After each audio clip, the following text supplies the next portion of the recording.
Olá, queridos amigos, queridos irmãos. É com muita alegria e carinho que aqui nos encontramos para refletir em torno do Evangelho de Jesus, em torno da doutrina espírita. Então, rogamos ao Pai que nos inspire, a fim de que aproveitemos ao máximo tudo aquilo que for trazido para nós nesse momento.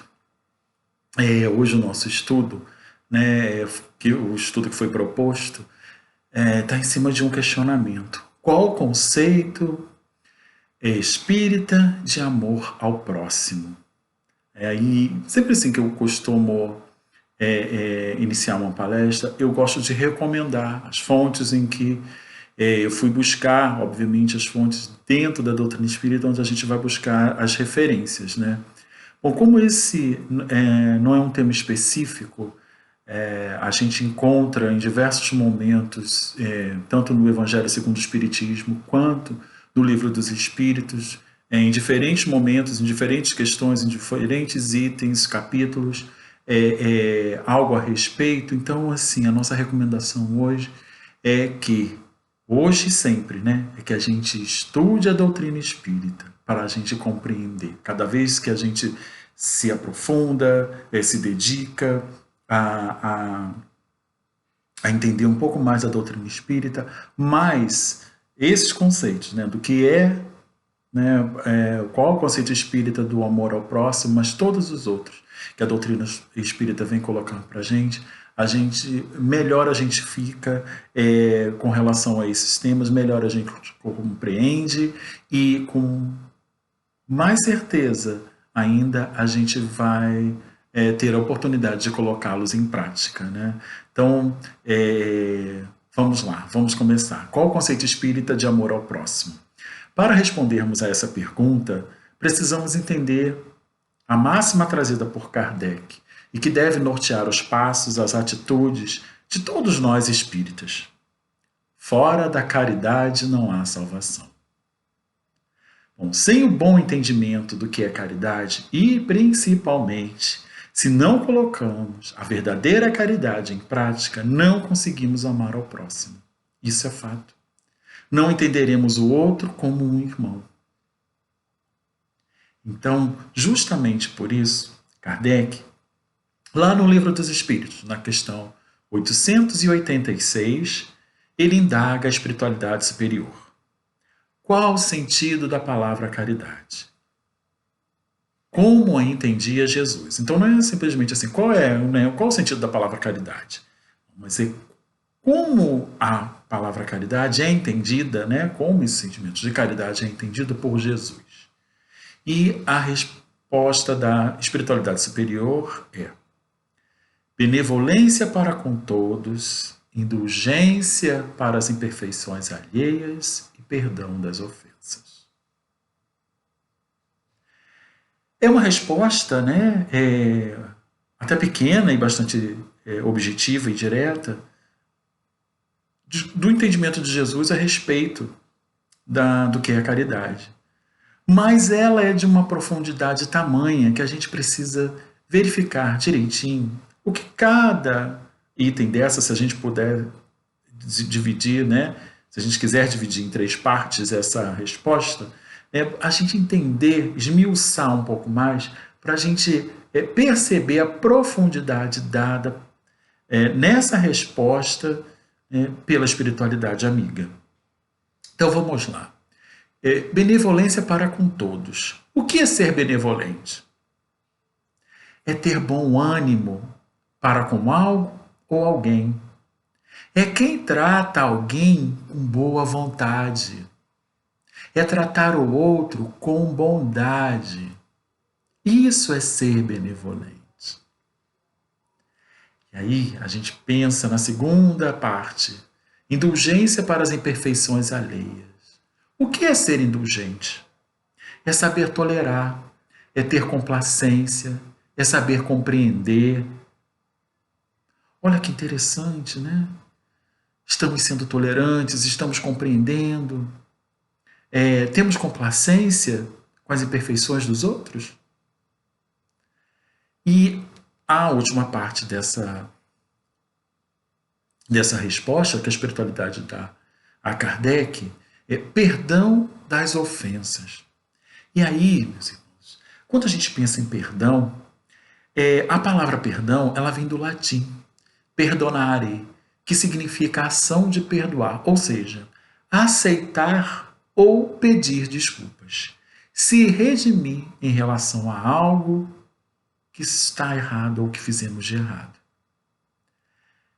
Então, perdão é um processo mental, interno e profundo, que objetiva a eliminação de qualquer ressentimento, de qualquer raiva, de qualquer rancor, de qualquer culpa ou outro tipo de sentimento negativo qualquer sobre determinada pessoa ou sobre si próprio. Então, tendo esse entendimento mais esmiuçado dessa resposta, precisamos refletir e analisar como cada um de nós está diante do entendimento de Jesus do que é caridade. Já conseguimos ser benevolentes? Ter bom ânimo para com alguma coisa, para com alguém? Ter boa vontade? Tratar o outro com bondade? Já estamos,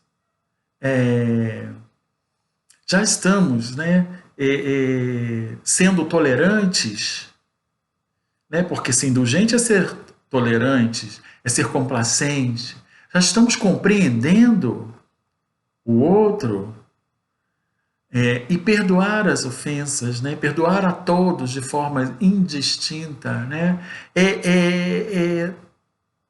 Colocar em ação, né, estas recomendações que a espiritualidade nos traz é algo que prescinde para o total compreensão do que é a palavra caridade, como a entendia Jesus. Esses sentimentos, essas atitudes não fazem parte da nossa realidade? Se não são colocadas em prática no nosso cotidiano, então não podemos dizer que somos caridosos ainda. E se não somos caridosos, como vamos conseguir amar o próximo? Percebemos a relação? E Kardec faz um comentário a essa questão que acaba trazendo para nós a resposta a esse questionamento proposto, né? Então, qual o conceito espírita do amor ao próximo? Aí Kardec, ao responder, né, ao comentar a questão 886, ele fala o seguinte: o amor e a caridade são o complemento da lei de justiça. Por quê? E aí a resposta: amar ao próximo é fazer-lhe todo o bem possível que desejaríamos que nos fosse feito. Tal é o sentido das palavras de Jesus. Amai-vos uns aos outros como irmãos. Então, amar ao próximo é fazer-lhe todo o bem que é possível. Essa é a expressão mais completa da caridade, porque resume todos os deveres do homem para com o próximo. Então, esse é o guia mais seguro, né? Fazer ao outro aquilo que desejamos que o outro nos faça. Por quê? Se não, com que direito vamos exigir do outro o melhor proceder? Ou seja, que ele seja mais benevolente, mais indulgente, que perdoe as nossas ofensas quando nós erramos, se nós não estamos agindo assim com eles. E aí, quando nós errarmos, como gostamos que o outro nos trate? Será que apontando o dedo, espalhando tudo aquilo que fizemos para todo mundo, repercutindo a maneira negativa como a gente ainda age? Ou a gente gosta que nos perdoe, que nos compreendam, que nos entendam? E é exatamente por isso que temos que nos questionar, observarmos os nossos atos diários, verificando quais as consequências, como as pessoas se sentem diante das minhas ações. É isso que a gente faz ao se colocar no lugar do outro. né? Então, assim, sempre que a gente for tomar uma atitude, sempre que a gente tiver uma resolução e que implique, né, na atitude, na ação, ou que vai interferir na vida do outro, vamos primeiro nos colocar no lugar do outro, que irá receber o nosso ato, as nossas palavras, as nossas atitudes, buscando identificar uma coisa. Se gostamos daquilo que vamos ouvir, ou daquilo que sentimos quando a gente fala, ou pronuncia, ou toma determinada atitude. Se essas atitudes vão gerar o bem, vão trazer satisfação, vão trazer paz, vão elevar, vão trazer harmonia. Se não gostamos, com certeza é porque elas não estão no caminho do bem. E naturalmente, meus irmãos, teremos que arcar com as consequências por assim proceder. Então, quando a gente percebe, se coloca no lugar do outro, tentando descobrir que tipo de sentimento ou de ação vai gerar essa situação, e esse sentimento não nos traz uma coisa boa, o que a gente deve fazer? Né? Então, a gente não deve tomar tal atitude, ou repensar, né, pondera mais um pouco, a fim de que evitemos o quê? Atrair para nós consequências negativas de uma atitude impensada, de tomar uma decisão no calor das emoções, que sempre vai gerar para nós consequências, que serão boas ou ruins de acordo com a energia, né, com o direcionamento, com a intenção que nós colocamos naquela ação, naquelas palavras. Então, na maioria das vezes, né, nos esquecemos que, além de imperfeitos, nós somos muito egoístas. Queremos as benesses, os prêmios, os louros das vitórias, ser bem atendidos, que o outro nos compreenda, mas ainda limitamos esses benefícios à nossa própria pessoa.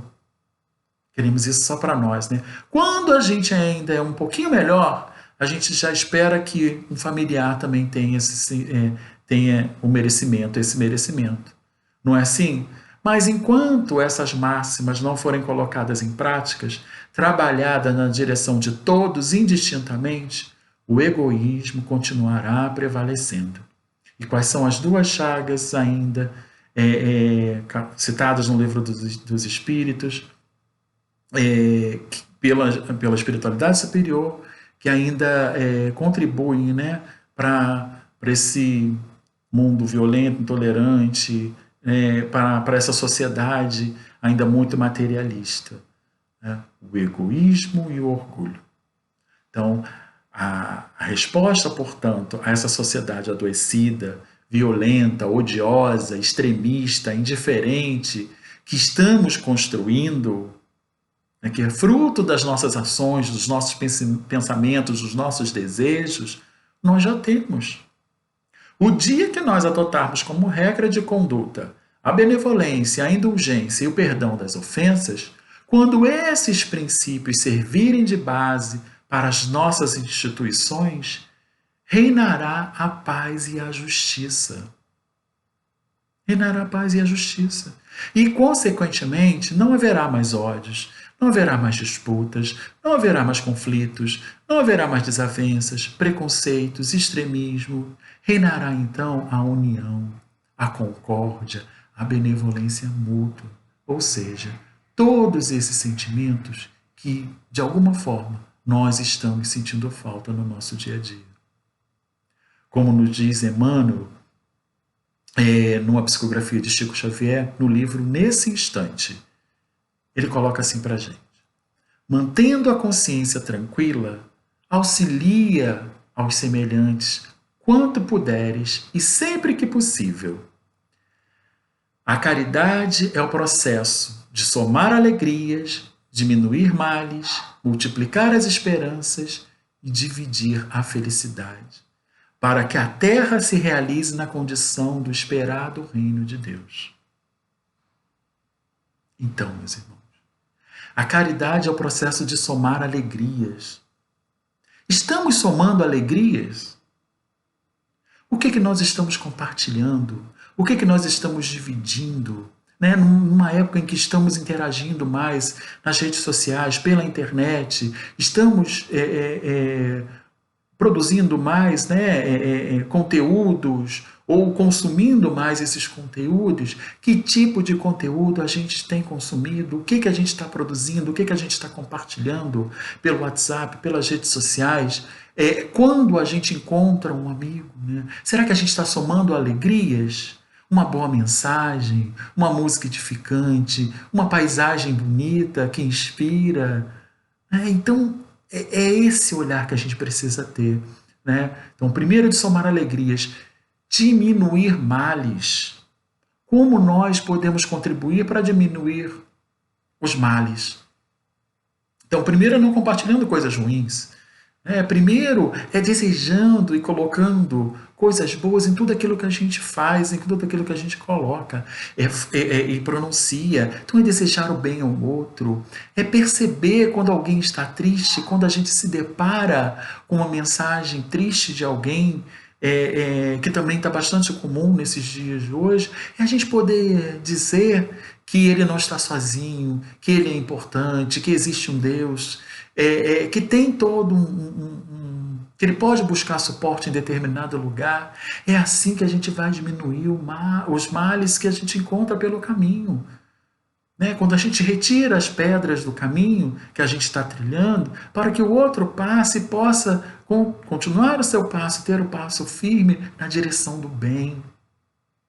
E aí tem uma outra condição que Emmanuel nos fala: multiplicar as esperanças. Como a gente multiplica isso, meus irmãos? Compartilhando bem. Então, falando, né, dizendo, transmitindo coisas que edificam, que elevam, que vão transformar, que podem contribuir para que o outro melhore, para que o outro se transforme.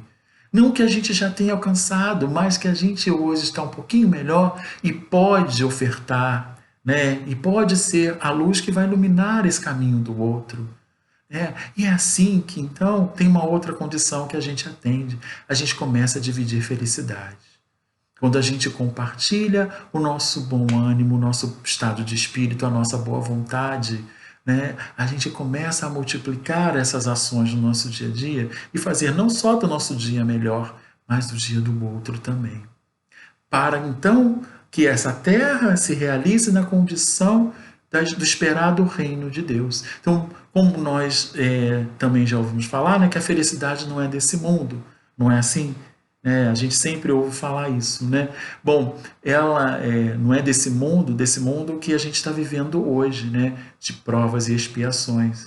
É de um mundo regenerado, é de um mundo transformado. Mas se ela não é possível de ser vivenciada em toda a sua plenitude nesta condição em que nos encontramos, nós podemos começar a trabalhar hoje para que no amanhã, num futuro melhor, num planeta melhor, a gente comece a vivenciar essa felicidade em toda a sua plenitude. Mas é um exercício que tem que começar hoje, porque além de estar contribuindo para instituir essa felicidade, é um exercício de auto-melhora, de autoconhecimento, de autotransformação, que todos nós precisamos, porque o que condiciona a Terra a um planeta de provas e expiações é a qualidade dos espíritos que aqui estão. Então, se nós somos ainda espíritos inferiores, qual é, né, a qualidade que esse planeta Terra terá? E se está acontecendo esse processo de transição planetária, de transformação, de sair dessa condição de provas e expiações para um planeta regenerado, nós precisamos também fazer esse exercício para podermos acompanhar esse processo. Senão, não teremos mais condições de reencarnar nesse planeta regenerado. Não porque alguém vai estar nos tirando daqui, mas porque a nossa consciência, né, evolutiva, o nosso grau evolutivo moral, né, não estará em condições, né, em harmonia, em sintonia com essa nova ordem. Então, se não está aqui, a gente vai precisar ir para um outro lugar, né, onde esteja mais adequado, com as qualidades que nós possuímos, com as bagagens que já construímos. Então, é muito interessante a gente entender esse exercício. Uma outra observação que precisamos estar atento diz respeito com a recomendação de Jesus, quando ele nos afirma: amar ao próximo como a ti mesmo. Adianta fazer ao outro se não fazemos por nós mesmos? Como ajudar alguém se não nos ajudamos? Se não estamos pensando em nos ajudar? Por mais que queiramos, não conseguiremos fazer ao outro. A gente ainda está confundindo tudo. Quando a gente fala que precisamos cuidar mais de nós, né? Precisamos cuidar mais de mim, a gente está querendo dizer o seguinte: precisamos olhar para dentro de nós, buscando entender, né, por que hoje eu não estou me sentindo bem. Que sentimento é esse que está remoendo internamente, que eu estou cultivando? Né? Por que eu estou sentindo determinada coisa? Por que eu estou tomando determinadas atitudes? Buscando esse autoconhecimento. Mas quando a gente fala em cuidar da gente, normalmente o que a gente faz? Entendemos o cuidar de nós como mudar a aparência. Então a gente compra roupa nova, a gente corta o cabelo, pinta o cabelo, a gente ganha músculo, a gente encorpa. Né? E isso é agir na superfície. Quando, na verdade, o mais importante continua sendo negligenciado. Os nossos sentimentos, aquilo que estamos cultivando, os pensamentos que abrigamos na nossa tela mental. Enquanto não fizermos esse exercício de identificar aquilo que precisa ser melhorado em nós, né, e de dar importância, né, ao autoconhecimento daquilo que a gente precisa modificar em termos de vícios e mazelas que ainda conservamos e nos esforçarmos para vencê-los, tentando nos melhorar, além de, claro, reforçarmos aquilo que já possuímos de bom, né, nós continuaremos perdidos, né, acreditando que mudar a superfície vai trazer a melhora que a gente precisa, que mudar a superfície vai preencher o vazio que a gente tem dentro de nós, que a gente carrega conosco. Então a gente precisa perceber isso, porque, na verdade, meus irmãos, a oferta verdadeira de todo espírita não é aquela que ofertamos, né, que podemos fazer com simples atos materiais ou exteriores, mas sim aquela que exige uma modificação espiritual com atos de reflexão íntima em favor do próximo. Olha que interessante, né? Não são os atos exteriores, materiais, né, que são os verdadeiros, né, a verdadeira oferta que podemos ofertar, mas sim aquele que exige uma modificação espiritual, com atos de reflexão íntima em favor do próximo. Foi exatamente isso que Jesus nos disse. Porquanto tive fome e me deste de comer, tive sede e me deste de beber, careci de teto e me hospedaste, estive nu e me vestiste, achei-me doente e me visitaste, estive preso e me foste ver.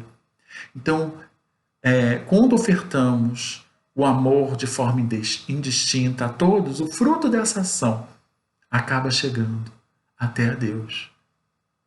Então é quando a gente coloca, né, amor e carinho naquilo que a gente está ofertando. Porque daquilo que nos sobra, lembra, né, do óbolo, da passagem do óbolo da viúva? Né, daquilo que nos sobra é muito fácil.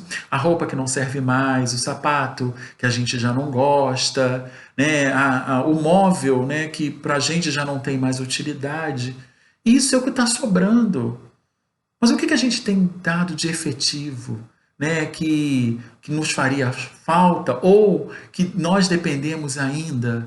Né? Então, quando a gente pensa assim, né, não vamos entender só como material, não. Será que a gente não pode doar um pouquinho do nosso tempo?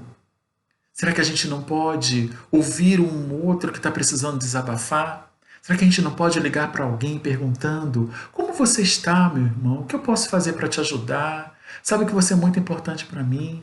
Este é o momento da gente colocar essas coisas em prática. Sabe por quê, meus irmãos? Nesse exato momento em que vivenciamos essa pandemia, muitos em quarentena, muitos estão em quarentena solitários dentro das suas casas, sem uma interação mais direta com ninguém, distante de amigos, de trabalho, de familiares. Muitos não têm familiares. Muitos estão ansiosos, muitos estão depressivos, muitos estão carentes. E nesse instante, nós podemos doar um pouquinho do nosso tempo, né? Daquilo que já sabemos, dos talentos que já possuímos, de uma boa conversa, de uma boa palavra. Então, através de uma ligação, de uma mensagem na internet, que permite com que, mesmo distante, a gente alcance o outro, através de chamadas de vídeo, né? Através de uma chamada de voz, para lembrar o outro que eles não estão esquecidos, que eles são importantes, que eles importam, que eles fazem a diferença em nossas vidas. É isso que Jesus queria. Né? Quando a gente faz, né, a cada um desses, a gente está fazendo a Ele mesmo. Então cabe, portanto, nos perguntar, temos feito algo aos nossos irmãos? Temos feito algo por Jesus? Porque o caminho que conduz a Deus para a conquista da nossa elevação, da felicidade verdadeira, passa obrigatoriamente pelo nosso próximo. A quem devemos auxiliar, amparar, compreender, perdoar, mas, sobretudo, meus irmãos, a quem precisamos amar. Enquanto existir no mundo um único irmão a sofrer, nós não poderemos desfrutar dessa verdadeira felicidade. Em verdade vos digo, todas as vezes que isso fizestes a um destes mais pequeninos dos meus irmãos, foi a mim mesmo que o fizestes. Percebemos? É dessa forma que a gente faz a Jesus. Né? Por isso que somos colocados em sociedades, por isso somos colocados em famílias, para que nessas interações nós vamos aperfeiçoando e sendo aperfeiçoado, ora aprendendo, ora ensinando. Nós vamos juntos nos melhorando, nos aperfeiçoando, crescendo, evoluindo. Então é por isso que nós somos colocados para interagir, né, para viver nessa sociedade. É que nessa ação, né, nessa construção, vamos uns burilando os outros. Nessa interação vai nos proporcionando isso. E é justamente isso que a gente entende quando Francisco de Assis, né, em sua oração, nos indica como um roteiro seguro para fazermos todo o bem possível ao outro, para colocarmos a verdadeira caridade em ação. Quando ele fala, Senhor, fazei-me instrumento de vossa paz. Onde houver ódio, que eu leve o amor. Onde houver ofensa, que eu leve o perdão. Onde houver discórdia, que eu leve a união. Onde houver dúvida, que eu leve a fé. Onde houver erro, que eu leve a verdade. Onde houver desespero, que eu leve a esperança.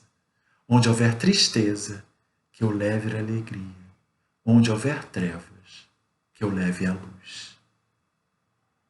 Então, nessa primeira parte, ele clama, fazei-me instrumento da vossa paz. Quando ele fala vossa paz, é da paz de quem? De Deus. Sejamos nós o instrumento divino, instrumentos de Deus, a atuar na instalação do reino de Deus, onde somos chamados a servir. Então, no nosso ambiente de trabalho, na família, na nossa família, onde estamos colocados, na nossa comunidade, no nosso centro espírita, ou em qualquer outro lugar onde somos chamados a servir, que sejamos instrumentos de Deus. Para quê? Auxiliar nessa transformação, na instalação desse reino dos céus. Então vamos levar a paz, vamos levar o amor, vamos levar o perdão, vamos levar a união, vamos levar a fé, a verdade, a esperança, a alegria, a luz, buscando beneficiar a todos. É isso que a gente consegue, é desta forma que a gente coloca o conceito da verdadeira caridade em ação. Quando a gente leva todos esses bons sentimentos em favor do outro. A gente não está pensando só para nós, mas a gente está distribuindo, está compartilhando, está multiplicando, como nos disse Emmanuel na mensagem. E aí, né, porque já entendemos, né, e rogamos ao Pai, não somente os benefícios que acreditamos necessitar, né, ele complementa em sua oração. Francisco de Assis complementa em sua oração falando assim: ó Mestre, fazei que eu procure mais, consolar que ser consolado, compreender que ser compreendido, amar que ser amado, pois é dando que se recebe, é perdoando que se é perdoado, e é morrendo que se vive para a vida eterna. É a hora que a gente reconhece que a gente não pede única e exclusivamente por nós em nossas orações. É a hora que a gente lembra do outro. É a hora que a gente começa a vibrar pelo outro. É a hora que a gente começa a vibrar pelo planeta, por esses governantes, por essa sociedade em que estamos inseridos. É a hora que a gente começa a emanar boas energias, boas vibrações para contrapor a essa nuvem negra que parece, e por vezes está, entristecendo, né, e nevoando o nosso planeta, as nossas consciências, as nossas atitudes, as nossas ações, embotando as nossas emoções com dor, com amargor, com violência. Então é nesse instante que a gente começa a funcionar e contribuir para que essa balança entre o bem e o mal, né, ela pese mais o bem. Para que esse bem possa não só nos beneficiar, não só nos elevar, mas beneficiar todos aqueles que estão ao nosso redor. É na ajuda ao próximo, meus irmãos, que fazemos ao Cristo. É na ajuda ao próximo que encontraremos respaldo para todos nós. Então, que o Pai nos abençoe e nos ilumine nesse propósito. Que possamos, agora, com um pouquinho mais de compreensão, poder estar atuando como instrumentos divinos para que se estabeleça o reino dos céus, a felicidade, a paz e a harmonia, o amor, a caridade, por todos os corações, nesse momento onde o mundo, e muitos de nós, está precisando tanto. Que sejamos, então, meus irmãos, esses instrumentos. Que Deus nos abençoe e nos ilumine nesse propósito. Hoje, agora e sempre. O nosso muito obrigado. Fiquem em paz.